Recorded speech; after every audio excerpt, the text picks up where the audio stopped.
the people in the military, we're the toughest motherfuckers in the country. What's up, Andrew? Hey, what's up, man? How are you? Good, brother. Thank you for being here. No, yeah, thank you for having me. Let's just start off. Why don't you just introduce yourself and talk to me about your upbringing? Yeah, absolutely. Well, my name's Andrew Cruz. I live in Chino Hills, California.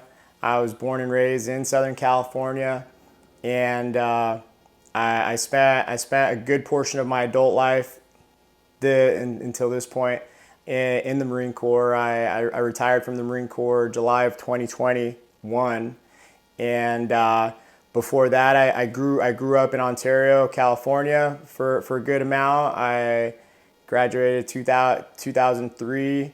I'm a single only child.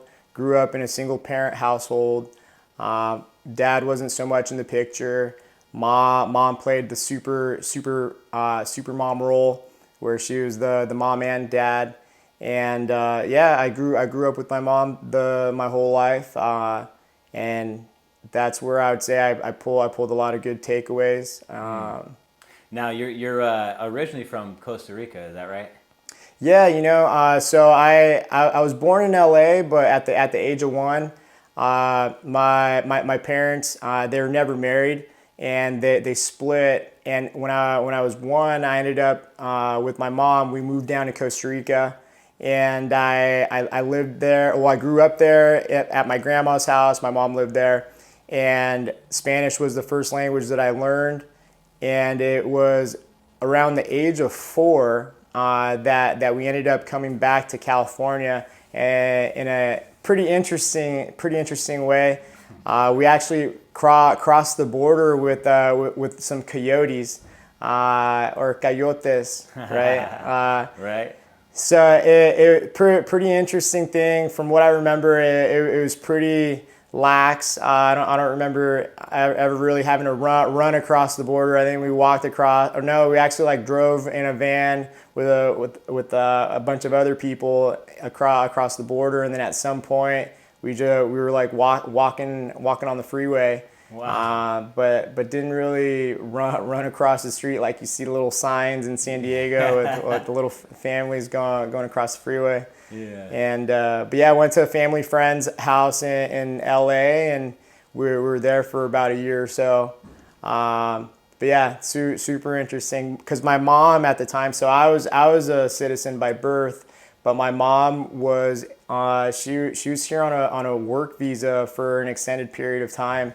And when my mom and dad split, left, and then her intent was to come back to the States, and obviously she wasn't a resident, she wasn't a citizen. So I would say she was a resourceful woman, and I can only appreciate her resourcefulness to get our asses back across this side of the border. And the way in which it happened is an interesting memory. Wow. That's crazy. That's wild, yeah. Dude. So what inspired you to go into the Marine Corps? I would say my initial thought off the bat was school wasn't really for me. I never really got into really enjoying or doing homework, or it's that part wasn't for me. So, but one thing that I did know growing up, because I didn't really have a lot of money as I was growing up, with a single parent household, single income household with a child. Now I can see now how difficult and challenging that could be, but I didn't want to stay like that. And although school wasn't the route that I really wanted to take, I just brainstormed and thought about some things that I aligned with and that I wanted to do. And when I was in high school, one of the things that I wanted to do, I think the idea stemmed when I was a sophomore or something like that I wanted to get into law enforcement. And thinking about, well, what's going to set me up for success to get into law enforcement? And in my mind, the way I looked at it was, one, I could either do the military, do 4 years, get out, and transition, because in the state of California, you have to be minimum 20 and a half in order to apply. And so it was either military service or go to community college, take a look at the police explorer route, and see how that shakes out. So that was the initial thought. I think my senior year of high school, lazy. I would say I was I was lazy. I was a lazy dude. Lazy guy, would procrastinate quite a bit. And it was actually my mom who was the big, protagonist or antagonist. She was the one that was pushing me to get shit done. And she's the one that told me, she was like, you're either going to go to college or you're going to go to the military. Your choice, you pick, but start making moves. And this was like, let's say, going into my senior year of high school. That's what really started driving that direction. And then my good friend Matt in high school, he had a cousin that was in the Marine Corps. And he had heard that I was talking about joining the military or going to boot camp after high school. And he was like, hey, dude, my cousin Justin's in the Marine Corps, and I'm thinking about joining the Marine Corps after high school. You want to go with me to the recruiting office? And so I was just like, yeah, man, let's do it. Like, I'm down. It's cool. I'm all about it. And I went with him to the recruiting office. That was the first time I'd seen Marines. Khaki shirt, royal blue pants, red stripe down the pant leg. The uniform looked badass. The dudes were all in shape. They were pretty funny guys. And I came to find out that all of the benefits were pretty much the same. A lot of the jobs were relatively the same. And so once I got an understanding that all of that part was the same, the difference was the culture. The culture and I guess the objective of what the military branch does, like their role for our country. And after hearing what the Marine Corps had to say, I was like, you know what? I think the Marine Corps is badass. And just coming out of that, I was like, okay, well, the Marine Corps is like the most difficult one. Air Force is the easiest one in regards to physical fitness standards. And then the Navy, they're like on ships, and then the Army is the Army. It's sort of like the Marine Corps, but not quite. It's like varsity and JV kind of thing, right? You're gonna ruffle some feathers. Right, It is what it is. No, I'm kidding, but I appreciate everyone's service, and it's good military humor. Yeah. But no, I think at that point, I got totally swayed, and it was like the title. To me, Marine sound more badass than soldier. The fact that the way they did the marketing, like you have to earn the title, it's not given to you, and all that. So it was like sort of like an ego thing. Yeah. Right. It's like the cool factor. Right. Marine Corps is like the cool factor, and then Army is like it's thank you for your service. Right. Right. Yeah. How long did you end up staying in the Marines? It was a total of 18 years. Wow. Yeah, it was a total of 18 years. So 2004 to 2021. Wow. Or something like that. Yeah. So talk to me about your experience in the Marines, man. How was it for you? What was it like for you day to day? Yeah. So when I went to boot camp, I think boot camp was the most terrible experience of my life. Really? In the sense of like if you had ever gone, like if you can imagine what jail would be like, I felt like that's what boot camp was. But it was really good. I feel like I needed an experience like that. The structure, the discipline. But fast forwarding out of boot camp, my job school was in Mississippi. That was the first time that I had ever been in the South. It was pretty interesting. I was in Mississippi from the months of July and August, so it was hot as shit. it would rain in the summertime, which was weird for me coming from California. And the diversity factor wasn't. It's not a melting pot. It's you're either white or black, and if you're anything in the middle, you're likely in the military. And so that was pretty interesting. I didn't really care for the weather, so I knew where I wouldn't want to live during my lifetime. And I ended up finding out that I didn't even know the Marine Corps had an aviation side of the house. Like, I thought I was going to be ground supply, dealing with like flak jackets and all that stuff. And when we were at Marine combat training, they told me I was aviation supply. And it's funny because I was like, oh shit, I didn't even know there was airplanes, which is how little I knew. Like nowadays, kids will Google and YouTube and do all their due diligence before joining the branch of service. And I feel like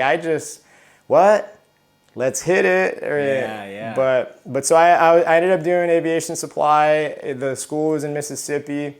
My recruiter had told me that because I'm from California, I would more than likely end up in California. That was a fucking lie. I ended up in North Carolina. No way. No, a recruiter lied to you? No way. Yeah. And what duty station? I was at Cherry Point. Okay. Yeah. So my first duty station was Cherry Point. I was there for 4 years. I went on one med float on the USS Baton in 2007. It was a pretty awesome experience on the back end. For aviation supply, the way it works with our unit anyway, it's whenever a flying squadron was going to deploy, they would rate X amount of like aviation supply Marines for however many aircraft that they would take. And not everyone in my shop would deploy all at once. So it's like, who's on deck? Who's going to be next to deploy? And my original intention was to do 4 years, exit the Marine Corps, and circle back to law enforcement. So while I was there in 2007, that was creeping towards the end of my enlistment. And I was finally on deck. I was like, all right, Cruz is going to do the next deployment. And it happened to be a med float. And it was like, hey, do you want to go on this med float? And I was like, yeah. Like, how am I gonna exit the Marine Corps and just having not deployed? And I was like, no fucking way. And so I signed up to go on that deployment. Typically on the floats, you're either going to be a part of supplementation into wherever the tension is, or humanitarian missions in case of natural disaster. And so I went on that deployment with that mindset where it's either going to be one or the other. Tentatively at the time, it would have been Iraq or natural disaster relief type mission. And I went on the med float.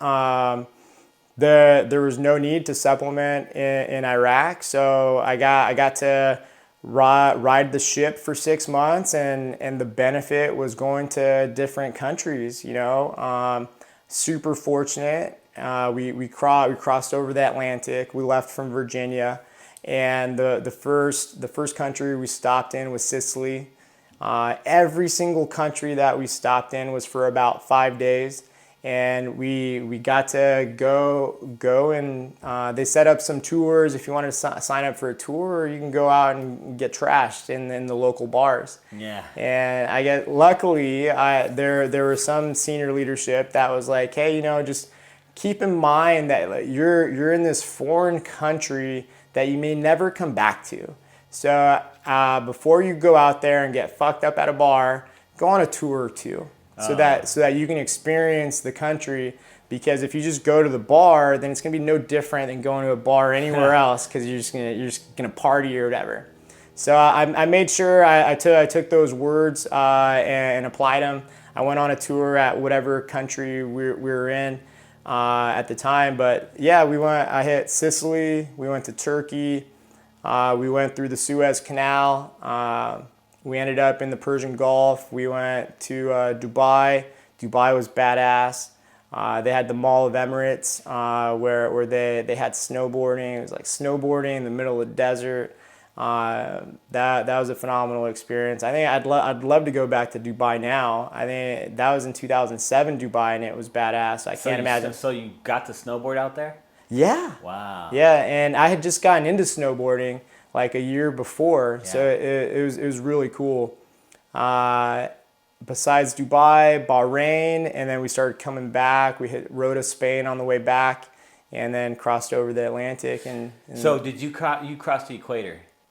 Yeah. So did you do the shellback? Yeah. Yeah. You guys did that? The Navy fuck games? Dude. Do you mind talking a little bit about that? Because a lot of people don't understand what that is. Most people, unless you're in the Marines and you went on a ship. Yeah. It's funny because I'd say the military in general is big on tradition. Yeah. And Marine Corps is huge on tradition. Navy's big on tradition too. So to become a shellback, you have to be on board the ship and then be at the equator or south of the equator.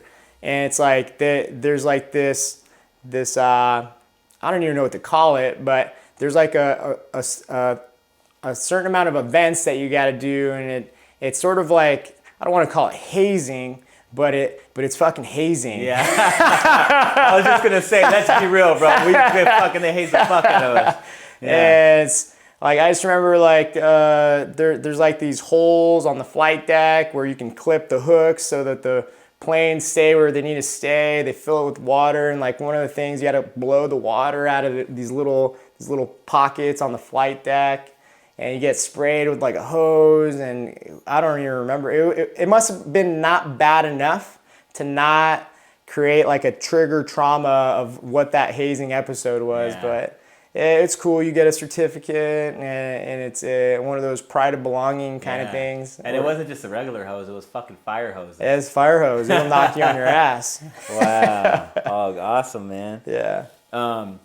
Yeah. So then, so you did that job supply, but then you also did recruiting duty. Is that right? Yeah. Good old procrastination didn't leave Andrew too soon. Right, so it's like your first 4-year enlistment. It goes by pretty quick. I would say the first 2 years, everyone that is paying attention knows what I'm talking about. Like the first year or two drags ass, and it sucks because you're unaccustomed to the structure. But then year 3 and 4 fly by, and I was on the other side of the country. And it was time to reenlist or get out. At the time, the Marine Corps was doing its plus up. So they're recruiting more, and they're also needing to retain more. So the Marine Corps, which is not known for giving out bonuses, was giving out bonuses. And I was enticed with a $30K bonus to do another 4 years. And I was able to then also pick to go to San Diego or Miramar. And so I chose to reenlist. Because I hadn't done anything police-wise. I didn't submit any applications, and I didn't look too much into it. But I re-enlisted.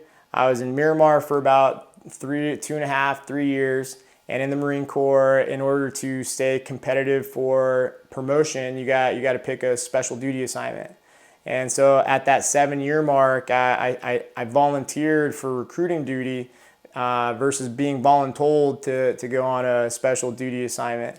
And I felt like recruiting was more of like my personality rather than drill instructor. And so I volunteered for recruiting duty at the 7-year mark. I went on recruiting and stayed there. Man, so everybody that has fucking sat in this seat to tell their story, I think like 99% of them have said their recruiter lied to them, right? Yeah. Including you. You just said it. So how many fucking times did you lie, Andrew, to the... not one fucking time did I ever lie. It's... I choose the words carefully. Because for me personally, I would say that being fact-checked by a kid is one of the most terrible feelings ever. And I didn't experience it, nor did I want to experience it. And in all reality, Chevy, if you ever watch this, dude, you didn't fucking lie, okay? You said, because I'm from California, more than likely I would end up in California. But to me, the way I interpreted it was, you said I was coming back. Yeah. And I didn't come back. You make a good point. Like, you know, a kid fact-checking you. I mean, they got fucking access to all information on the internet at this point now, right? Oh, yeah. When you and I both went to boot camp was a mystery. Yeah. There was fog of war. You didn't know what to expect in boot camp. Today, you can watch the whole fucking thing on YouTube. Tell me if you did this, because I think almost every fucking Marine watched the boot camp. Full Metal Jacket. Yeah, Full Metal Jacket, right? The boot camp scene over and over and over again. Yeah. That's how you fucking knew what boot camp was like, or that was your perception of it. Yeah, that was it right there. I just knew I was going to yell and learn how to shoot a weapon. Right. And just do what you're told. Yeah. That's it. Talk to me a little bit about what like being a Marine Corps recruiter meant to you, because in my opinion, it's a very, very important job, because you're selecting the people that are supposed to go into this organization and uphold the reputation of what it is to be a Marine. Did you take it that serious at the time, or what did it mean being a recruiter to you? You know, no.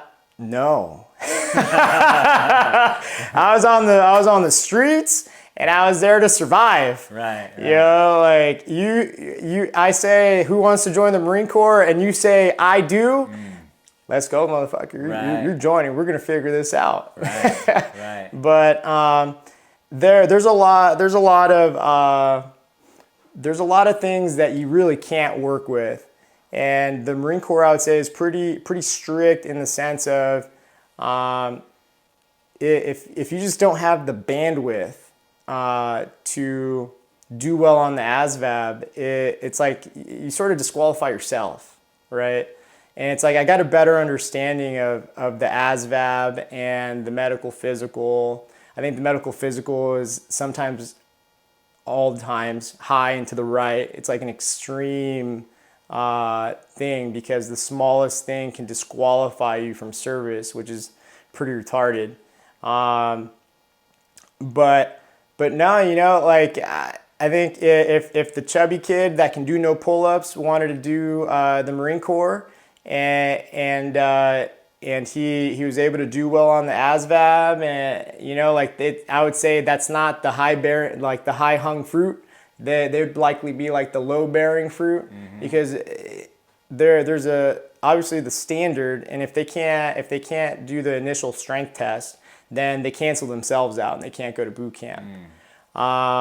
But if someone who's not where they need to be and they want to go to boot camp, it's like you got to ask yourself if you're willing to invest in that kid and think that he will be able to do the 3 pull-ups, 55 crunches, and run the 1.5 miles in 13 minutes or less. Like if the kid can do that, then he's either going to be worth your time, or he's just buying you time in the contracting portion of the mission. But if a kid can do 3 pull-ups, 55, I think it was 55 crunches in 2 minutes or less, or the 1.5 miles in 13 minutes, and they scored well on the ASVAB, they're good to go, you know, because we run the police record check. So if a kid has a felony, he fucked. If the kid has eczema or asthma, or discloses ADHD medicine or whatever, it's like those are the things that typically disqualify someone from being able to cross that line anyway. So it's like the quality control has increased substantially on the front end going into the military, where it's like you're just looking for those unicorns that fit in that box, and then you just run it. You figure it out along the way. and you go with it. But So you end up, you spent the remainder of your career actually as a recruiter, right? Yeah. Let's say the remainder of, what was it, 10, 11 years or so? Yeah, it was about 11 years. Yeah. How did you end up in that role for so long? Great question. Most service members will despise recruiting. Like it's the shittiest thing ever. And then there's some sick individuals who just gravitate towards it and they like it. And I was one of those guys. And I'll tell you why. I would say damn near every job in the Marine Corps, you only see your piece of the pie. You don't really see the full cycle of what's going on. And I'll use supply as an example. So Aviation Supply, it's like a FedEx because we deliver parts, and an AutoZone, but for aircraft. Now, our customer is the flying squadron. Something breaks on the aircraft in flight or doing preventive maintenance, and the squadron orders it. We get the little ticket, we pull the fucking part, and then we go deliver it. We give it to them, they sign for it. Here we are. That's it. Wash, rinse, repeat. To me, it seemed like it was ungratifying, because obviously the bigger picture is, well, the part goes on the aircraft and the aircraft provides support to the dudes on the ground, but the pilot needs to be proficient and get his hours and all this other shit. But you don't see that. I'm in a fucking warehouse pulling apart from a box, and then we deliver it. And we're not seeing the aircraft go up, do what they do, something breaks, they come back down, and we don't see them save the day and be the hero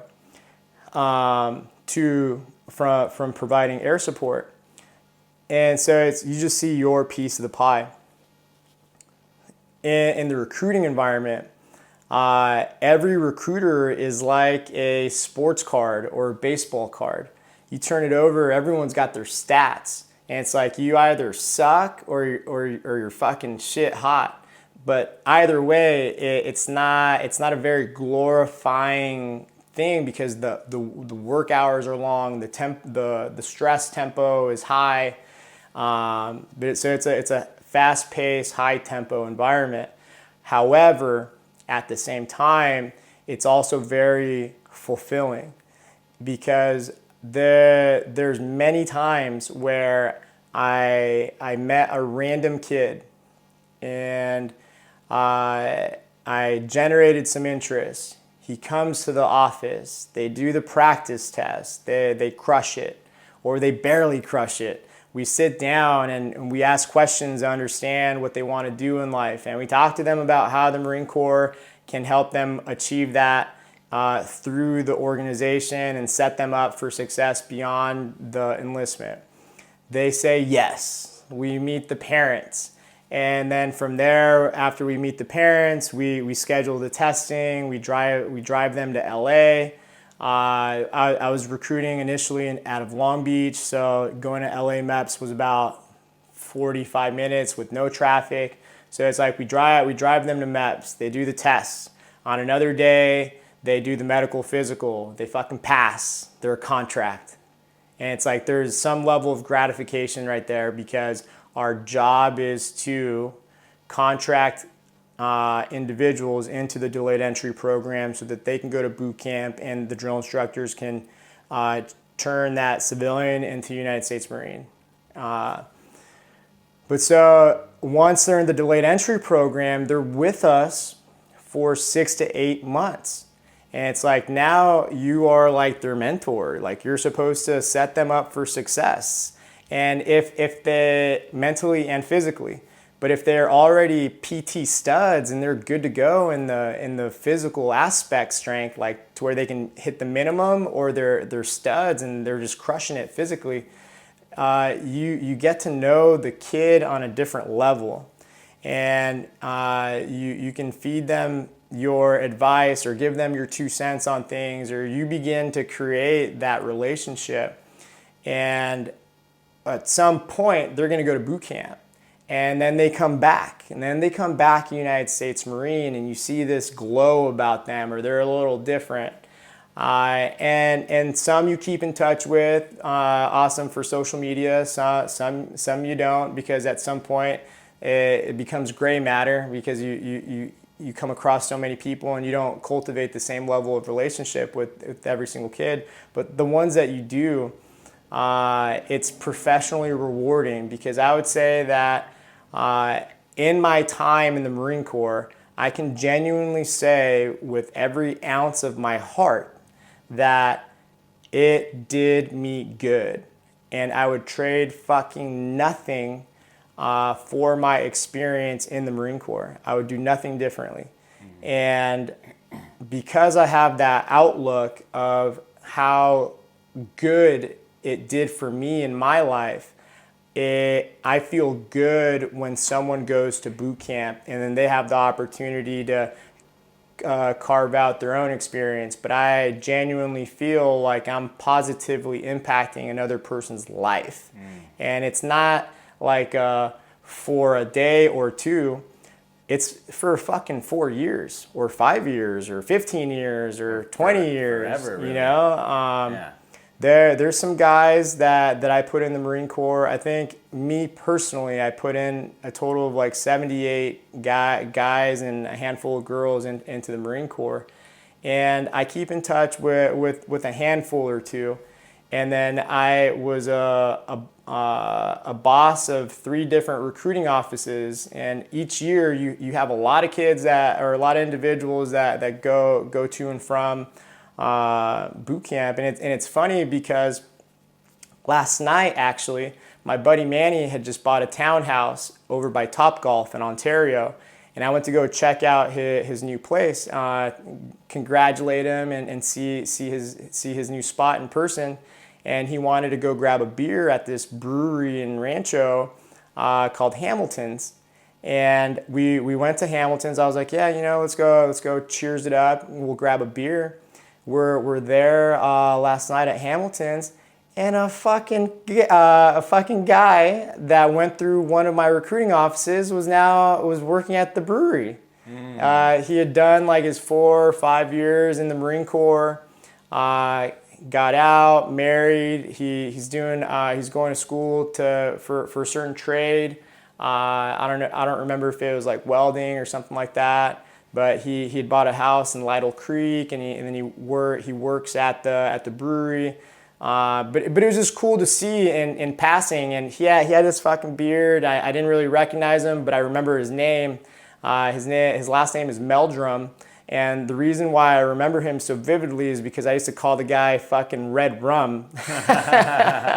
But in all reality, the recruiting environment, it teaches you, whether voluntarily or by force, how to be a better communicator. Yeah.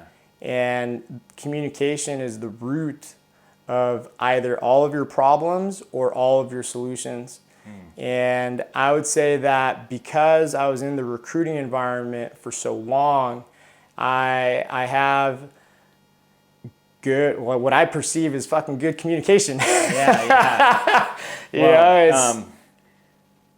Yeah, for sure. Let's talk about that. Well, I'd like to get into your transition. After doing so long in the recruiting, because talk to me about 18 years in the Marine Corps. What type of experience? And you just recently transitioned, right? 2021. Yeah. Here we are in 2022.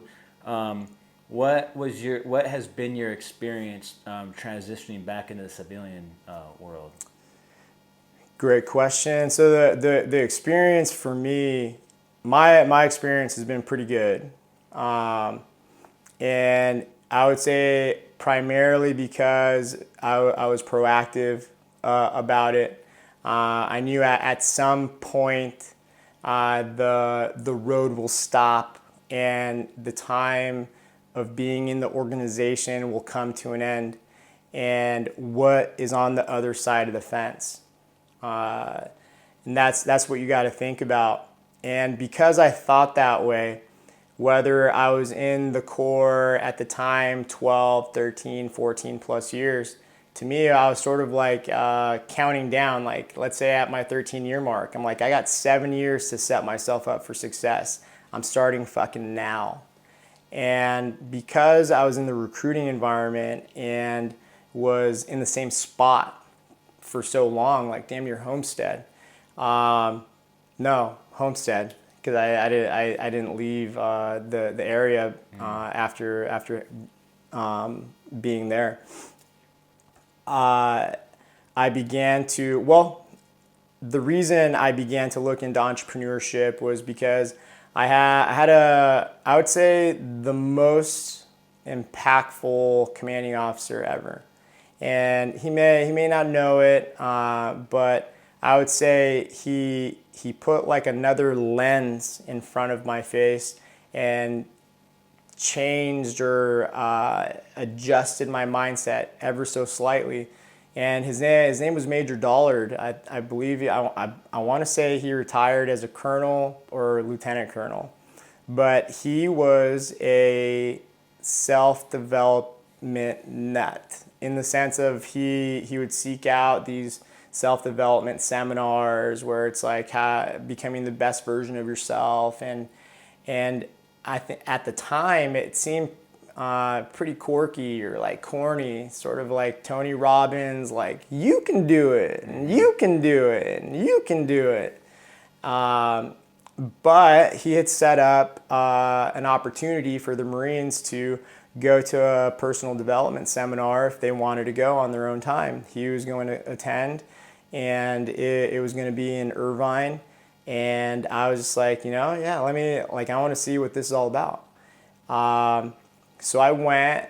I think there's probably like 10 or 15 other Marines. There's like 65 in the unit. And it was enlightening to say the least. A lot of the words that come out of these personal development seminars, a lot of the words, it's like common sense stuff. Like you've heard it before, but when you hear it in the way in which it's delivered and it's directed to you, it hits different in the sense of like you owe it to yourself. Like you begin to think bigger. And I would say the biggest part of entrepreneurship is really just betting on yourself. A lot of people will hesitate pulling the trigger or making decisions on things just because of what they don't know what's on the other side of the fence. And what prevents some people from not giving a fuck about what's on the other side of the fence, because we're going to jump over and take it anyway, is that they don't have the confidence in their own ability to go over the fence and fucking crush it. And that was one of the most pivotal things. So it's like, all right, cool. Like now, how am I going to dive into entrepreneurship? Like for the most part, people in the military that were methodical or analytical about stuff. Like we are brave and courageous in a sense. At the same time, we are all about structure and systems and processes, and pioneering into something is sort of opposite of that. It's not secure. And so I went and did what I felt was like the least risk thing, and I started an ATM business. I started going and soliciting cash-only barbershops for ATMs. And I utilized the skill set of communication or the sales process that I learned in the recruiting environment and simply modified some of the words to where it makes sense. But in a nutshell, it was really, hi, my name's Andrew. I own and operate ATMs. I noticed you're cash only. Would you like one? And I would go out and talk to the barbershop owner.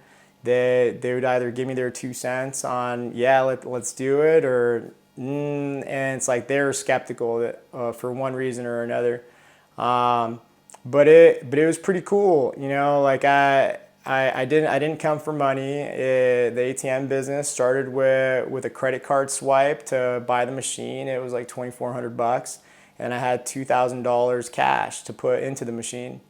And I had one ATM and I had one ATM for like 6 months. And then I ended up getting a second and a third one. And when I had three, I went to like another seminar, but it was more just talking about entrepreneurship. And the guy he was talking, he called on me, and I had told him, oh, I'm an entrepreneur. This is what I do. I have three ATMs and they generate $1,500 a month. And he was like, well, I'm an entrepreneur too.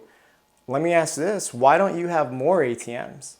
And I was like, well, it's because each ATM costs this much and it costs this much to put into the ATMs, or this is how much money I need. And if it's generating $1,500, I wouldn't be able to have another one until like 4 or 6 months into it.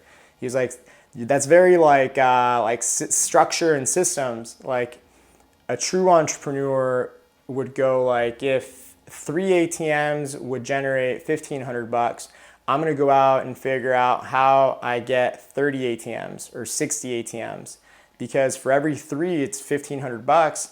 So more ATMs equal more money.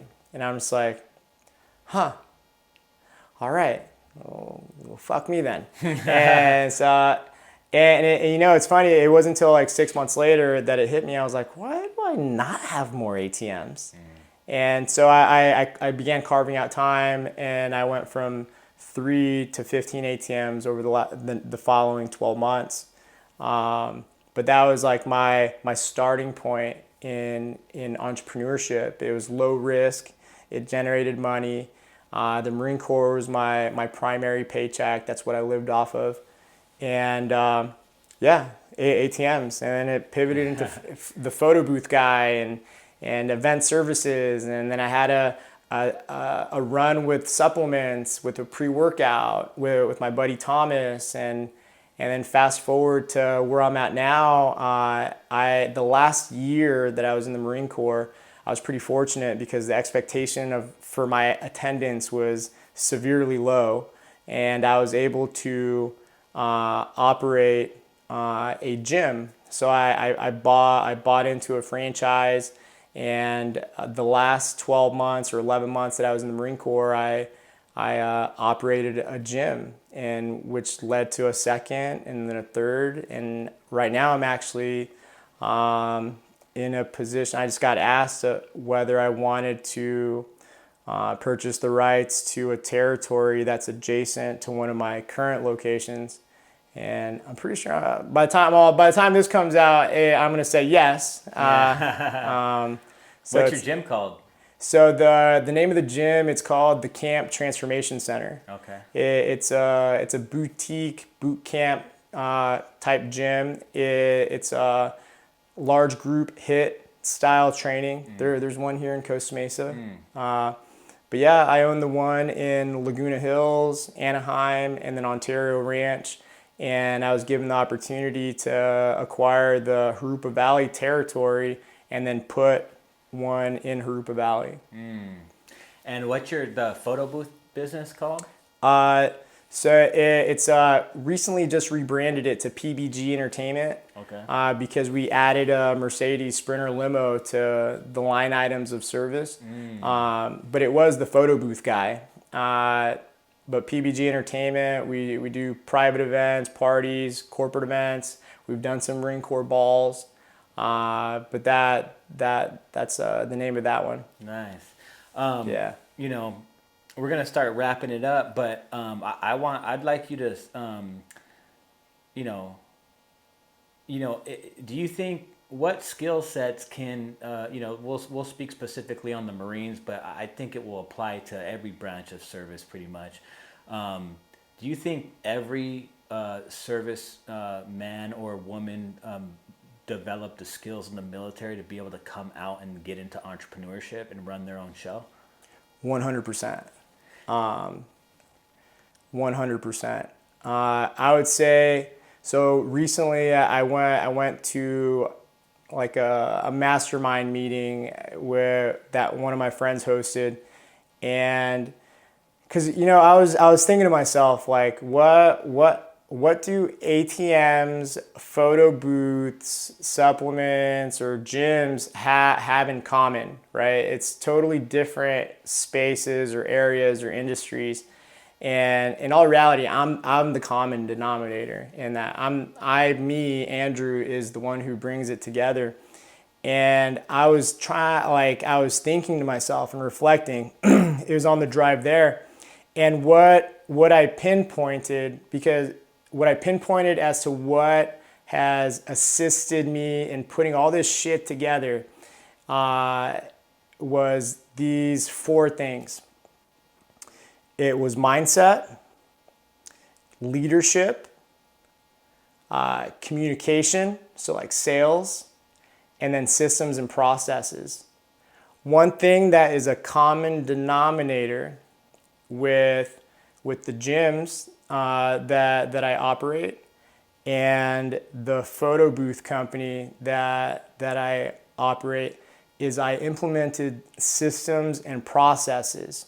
So PBG Entertainment, I have a team of 15 awesome team members, and with those 15 team members, I have one that works directly below me, and then directly below him there are 3 team leaders, and then directly below those 3 team leaders there are 3 or 4 other team members that will work below them.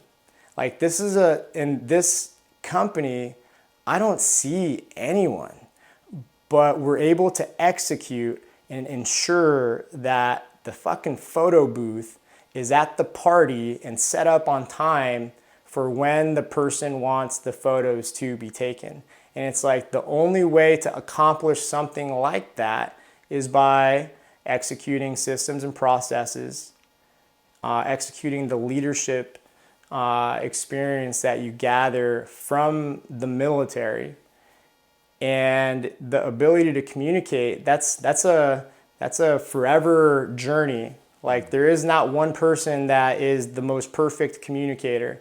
And in all reality, it's more active listening and being mindful about how in which you say words and how specific you can be. Mindset, the people in the military, we're the toughest motherfuckers in the country.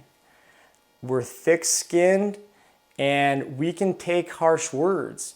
We just have to be able to tell ourselves that we're the baddest motherfuckers in this country, and that anything that you put your mind to, you can do it as long as you execute. And when you execute, you want to think about what it is that you want to accomplish. And once you think about what you want to accomplish, reverse engineer it and take this big problem and break it down to many small problems, and then prioritize them and attack them one after another. And as you attack one after another, you begin to build confidence in your own abilities. So whether you've ever done something like that or you have never done something like that, that is one way in which to begin increasing confidence in your own abilities. But you are a product of your environment. And what I mean by that is you got to think about what you put into your mind, what you're listening to.